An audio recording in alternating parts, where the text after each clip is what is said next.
Je suppose qu'Aïn Guesma reste la même, boudeuse et agenouillée, sous la grisaille de l'automne, sous la ville poussière de l'été, comme une enfant punie pour une faute commise il y a longtemps, juste après le péché originel. Je suppose que comme tous les vendredis, les âniers s'ébranlent de hauteur pour y proposer au souk la volaille et le miel. Je suppose que l'on se passionne toujours pour le football, le jeu de domino et les chicanes. Je suppose que les Hittites passent leur journée assis sur le grand perron de la Poste pour mater les jeunes filles en rêvant de bateaux, de Beaujolais nouveau et de Brigitte Bardot. Je suppose qu'on le ressent encore les répliques interminables du tremblement de terre d'El Asnam, mais que comme tous les ans, la place des chameaux s'anime de courses de chevaux et de fantasia. Ce roman décrit une période cruciale de l'histoire algérienne, les années 80. L'Algérie était en transition politique. On quittait le régime de Boumedienne pour celui de Chadli Ben Jedid.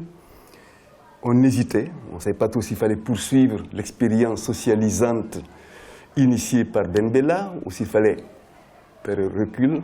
Ce sont les signes précurseurs de la période noire que vivra l'Algérie quelques années plus tard.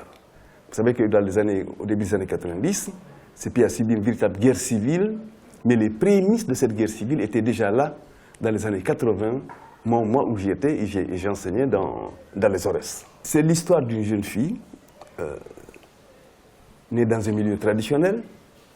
Son père est très attaché aux valeurs anciennes, notamment depuis qu'il a rencontré en prison un cheikh revenu il n'y a pas très longtemps du Moyen-Orient, qui va l'initier justement à la rigueur musulmane, donc à l'intégrisme. Et ce père va lui imposer une ligne de conduite bien précise, pas de télévision, pas de radio, on ne sort pas, on ne parle pas fort, on ne rit pas, hein. Il faut respecter à la règle, disons les règles, non pas de l'islam, mais de l'islamisme lui-même. Et cette jeune fille, par le truchement d'un Camerounais qui enseigne le sport, qui enseigne l'éducation physique dans cette ville, va rencontrer un jeune Français, un jeune Breton qui s'appelle Loïc Bliken. Ils vont avoir une aventure entre eux et elle va tomber en grossesse. Elle va avoir donc un enfant et elle sera obligée de quitter sa ville pourchassée par le clan, en quelque sorte. Et c'est cette aventure-là que je raconte tout le long du livre. L'aventure de ces jeunes filles qui résistent, qui luttent pour survivre, qui luttent pour sauver son enfant, mais en même temps qui luttent pour avoir accès à quelque chose qu'elle n'a jamais connu, la liberté. C'est un conte. Mais s'il y a à la limite un message diffus, c'est peut-être que le plus important dans la vie, surtout pour les jeunes femmes d'aujourd'hui, c'est d'avoir accès à deux choses qui me tiennent à cœur, l'amour, elle va découvrir l'amour à la fin du livre, et la liberté. C'est les deux raisons pour lesquelles elle se bat. Et ce sont deux causes qu'elle va finir par obtenir. Elle va trouver et l'amour et la liberté. Après un très très long combat. Un combat de titan, un combat vraiment de guerrière, au sens vrai du terme. Oui, je suis sur un projet qui me tient à cœur depuis que je suis là en Guinée.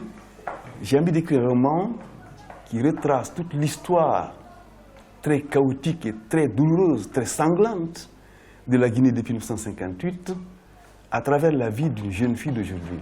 Une jeune fille guinéenne d'aujourd'hui qui concentrerait sur elle toute la douleur nationale. C'est mon projet en ce moment. Je dirais que quelque part, c'est un travail très difficile à faire. Ce n'est pas facile, à mon avis, de mettre la Guinée dans un livre,